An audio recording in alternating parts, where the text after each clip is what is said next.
আপনি কি মনে করেন আপনার পরিবারের জন্য 5 লাখ টাকার হেলথ ইন্স্যুরেন্স বা স্বাস্থ্য বীমা যথেষ্ট?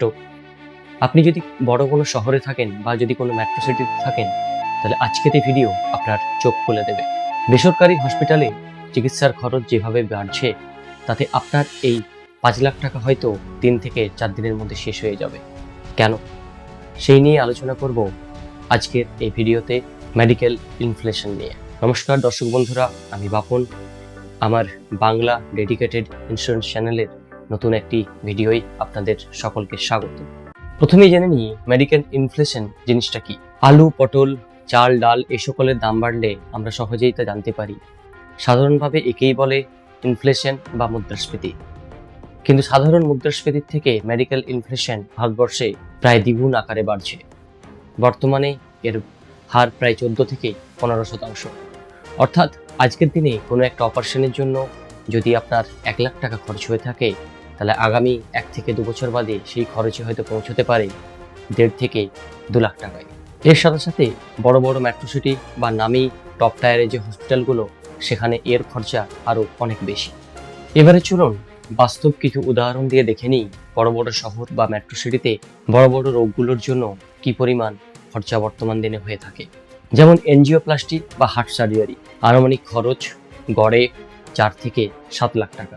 কেমোথেরাপি বা ইমিউনোথেরাপি, এক একটা সার্কেলে খরচ কয়েক হাজার থেকে শুরু করে কয়েক লক্ষ টাকা পর্যন্ত হতে পারে। মোট খরচ 10 থেকে 15 লক্ষ টাকা ছাড়িয়ে যাওয়া অস্বাভাবিক কিছু নয়। কিডনি ট্রান্সফার বা লিভার প্রতিস্থাপনের খরচ প্রায় 15 থেকে 20 লক্ষ টাকা। এইবারে বলুন, আপনার কাছে যদি 5 লক্ষ টাকার হেলথ ইন্স্যুরেন্স করা থাকে, তাহলে যদি কোনো অপারেশনের জন্য 10 থেকে 15 লক্ষ টাকা খরচ হয়, তাহলে এই অতিরিক্ত টাকাটা কোথা থেকে আসবে? আপনি আপনার সেভিংস ভেঙে নিয়ে আসবেন নাকি কারোর কাছে ধার করে নিয়ে আসবেন? এবারে আসি 5 লক্ষ টাকার হেলথ ইন্স্যুরেন্সের কিছু সীমাবদ্ধতা নিয়ে। প্রথমেই বলি রুম রেন্ট ক্যাপিং। বর্তমান দিনের অধিকাংশ হেলথ ইন্স্যুরেন্স কোম্পানিতে 5 লাখ টাকার যে সমস্ত পলিসি হয়ে থাকে, সেগুলোতে রুম রেন্টের ক্যাপিং থাকে। অর্থাৎ আপনার এই 5 লক্ষ টাকার উপরে আপনি 1%, অর্থাৎ সর্বাধিক 5,000 টাকা অবধি আপনি রুম ভাড়া পেতে পারেন। কিন্তু আপনি নিজেই চিন্তা করুন, বড় বড় বেসরকারি হসপিটালগুলোতে আজকের দিনে 5,000 টাকায় ভালো রুম পাওয়া সম্ভব নয়। এর সাথে আছে আধুনিক চিকিৎসা, যেমন রোবোটিক সার্জারি, কসমেটিক সার্জারি। এই ধরনের চিকিৎসাগুলো জন্য 5 লাখ টাকার হেলথ ইন্স্যুরেন্স কখনোই যথেষ্ট নয়, বা 5 লাখ টাকার হেলথ ইন্স্যুরেন্সে এই ধরনের সুবিধাগুলো পাওয়া যায় না। এর সাথে আছে এয়ার অ্যাম্বুলেন্স। এয়ার অ্যাম্বুলেন্সের 5 লক্ষ টাকার পলিসিতে অধিকাংশ কোম্পানিতে কাভারেজ হয় না। তাহলে এর সমাধানটা কি? ভয় পাবেন না, চলুন দেখে নিই এই 5 লক্ষ টাকার পলিসি নিয়েও আপনি কিভাবে আরো অন্য কোনো উপায়ে এটাকে বাড়িয়ে নিতে পারবেন।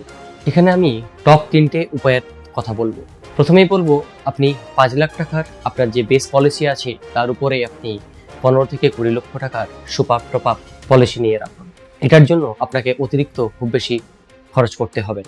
দ্বিতীয় উপায় হলো, আজকের দিনে অধিকাংশ কোম্পানিতেই 15 লক্ষ থেকে 20 লক্ষ টাকার যে বেস পলিসি তারা অফার করে, তার প্রিমিয়ামও অনেকটাই কম পড়ে যদি আপনি একটু কম বয়স থেকে শুরু করেন। এর সাথে বলবো, আপনি আপনার বেস পলিসির সাথে ক্রিটিক্যাল ইলনেস বা কনজিউমেবল কভার অবশ্যই যোগ করে নিন। এছাড়াও আরও বিভিন্ন ধরনের রাইডার রয়েছে বা অ্যাড অন রয়েছে, যেগুলো আপনি আপনার বেস পলিসির সাথে যোগ করে নিতে পারবেন।